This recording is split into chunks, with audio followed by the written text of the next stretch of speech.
Pemirsa, virus COVID-19 seolah tidak pandang bulu menyerang semua orang dari berbagai golongan, mulai dari masyarakat umum, petinggi negara, hingga public figure.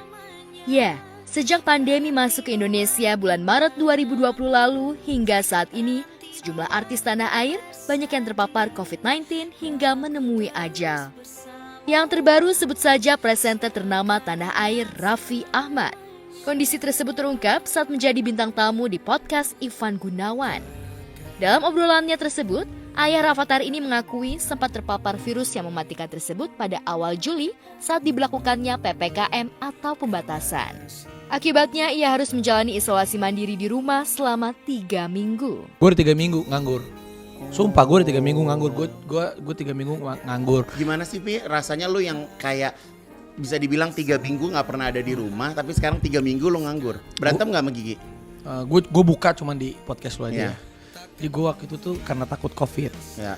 Pas gue dites gue pernah positif. Beneran, tapi aneh cuman sehari.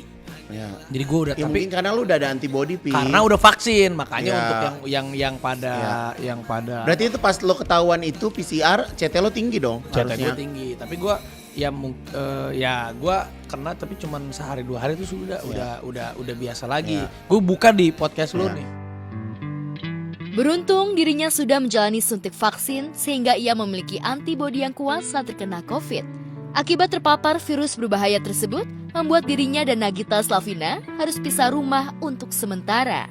Apalagi saat ini kondisi Gigi sedang hamil calon anak kedua. Jadi kayak gue mungkin karena gue udah vaksin, Ya. 2 kali vaksin. Ya. Ya memang karena gue rentan kayak gue, kita kan datang ke tempat yang Ya. memang kadang berketemu Ya. sama orang. Ya walaupun kalau misalnya di TV kan kita setiap Semua swab momen juga dulu, selalu swab antigen, semua. tapi tetap aja pasti Tetap- ada kecolongan-kecolongan Tetap aja. Pi. Ya alhamdulillah mungkin karena gue kemarin Ya. vaksin, Ya. jadi antibodinya kuat. Tapi dan Juga juga apa yang lo rasain?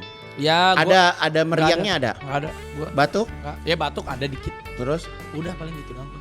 Gue mah nggak ada apa-apa, cuman makanya udah gue biasa aja. Tapi karena si Nagita lagi hamil, Lu pisah kamar juga tetap. pisah rumah. Tapi lo abis negatif itu lo tetap ada jeda berapa hari Oh dong? iya, sampai dinyatakan terus ini. Tapi kata dokter ya mungkin karena vitamin Ya. D gue juga bagus.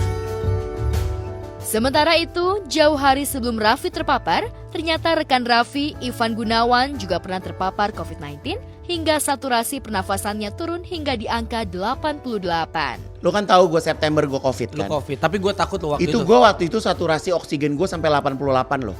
Aduh. Rendah banget yang napas gue gini. Gitu. Tapi banyak yang maaf nih, banyak yang berat badannya lu nih. Iya. Yang memang Iya, jadi itu mungkin yang jadi concern Mas Dedi juga sih. memang lu harus turun badan. Gue takut karena Iya. Gue udah gula darah gue juga 300 kemarin. nah, jadi, Makanya gue turunin, gue udah nggak makan nasi, gue nggak. Ini kayak kejuara aja gue minum es teh tawar.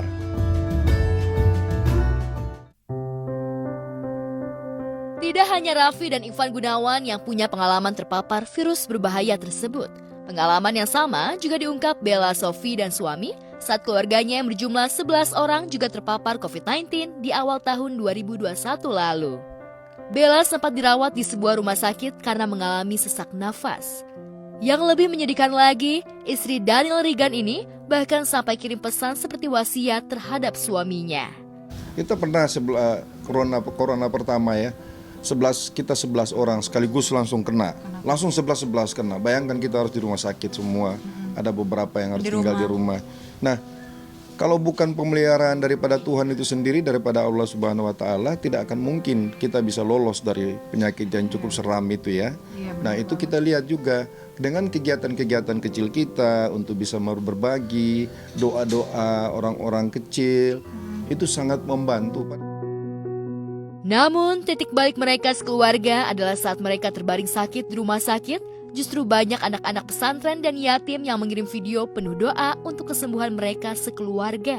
Terus paru-parunya sampai infeksi gitu ya. Waktu di ronsen banyak bercak-bercak, terus udah nafas, udah susah. Sempat kemarin sempat panik juga, sempat kayak udah titip pesan ya, saya bukan titip pesan Ya, sih WA kayak saya malam-malam minta WA, maaf. maaf. Kayaknya saya nggak Iya. bisa lanjutin hidup lagi. Kak. Saya dalam keadaan sakit di rumah sakit, dapat WA dia sudah kayak begitu, saya panik ya. Tapi besok pagi tiba-tiba ada WA yang masuk dari teman-teman kita yang adik-adik kita di panti asuhan. Mereka kirim WA ke kami berdua. Mereka lagi dalam kondisi mengaji, mereka dalam kondisi berdoa dari beberapa pesantren ya, kirim ke kami. Dan itu Jadi membuat kayak semangat ya, semangat. panti asuhan, apalagi anak-anak yang masih kecil-kecil itu, mereka sebut nama kami, mereka berdoa, dan kami merasa dampak itu kuat sekali, pertolongan Tuhan ya. Makanya dari situ kami belajar, sungguh belajar bahwa tidak ada yang sia-sia. Kalau kita mau bekerja, menempatkan rezeki kepada Tuhan, itu tidak ada yang sia-sia. Berkat hal itulah yang membuat Bella Sophie beserta suaminya kompak menjadi pasangan suami istri yang sering berbagi terhadap sesama, yakni berbagi 1.000 makanan untuk masyarakat terdampak COVID di Kabupaten Bogor. Bella Sophie beserta suami dan putrinya terjun langsung atau belusukan ke salah satu kampung di daerah Kabupaten Bogor yang banyak ditinggali oleh pemulung dan pengemis. Halo pemirsa, apa kabar? Nah, ketemu lagi dengan saya Bella Sophie. Kita hari ini udah siap-siap, ready nggak? Ready. Kita mau membagikan 1.000 paket makanan untuk Ya, saudara-saudara kita yang berada di Kabupaten Bogor, khususnya untuk pesantren, dan terus juga ada saudara-saudara kita yang pemulung. Nah, ini sedikit membantu untuk meringankan mereka dalam menghadapi situasi COVID-19. Akan tetapi kita membagi langsung kepada RT masing-masing dan tidak ada kerumunan pada siang hari ini.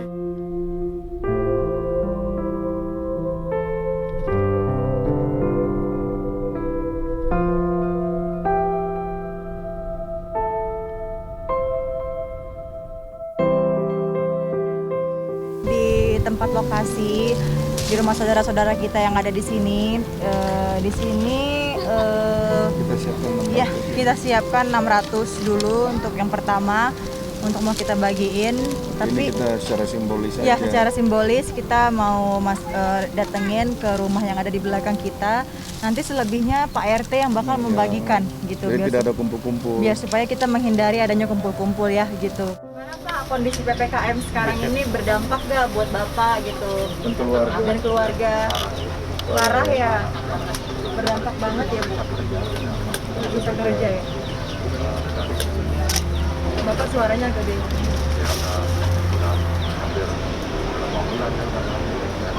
Oh gitu.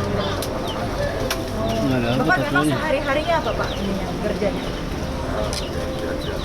Ngumpulin. Pemirsa, sekarang kita udah selesai tadi membagikan makanan untuk simbolis ke rumah yang ada di belakang kita. Nah, sekarang semuanya akan dilanjutkan sama Pak RT ya Pak. Jadi kita takut takut terjadi kerumunan. Jadi sekarang kan lagi PPKM. Jadi saya memang nggak mau membagikan langsung, takutnya masyarakat terlalu banyak berkumpul gitu Pak. Jadi Bapak minta tolong kita serahkan ke Bapak, nanti Bapak yang membagikan buat warga di sini ya Pak.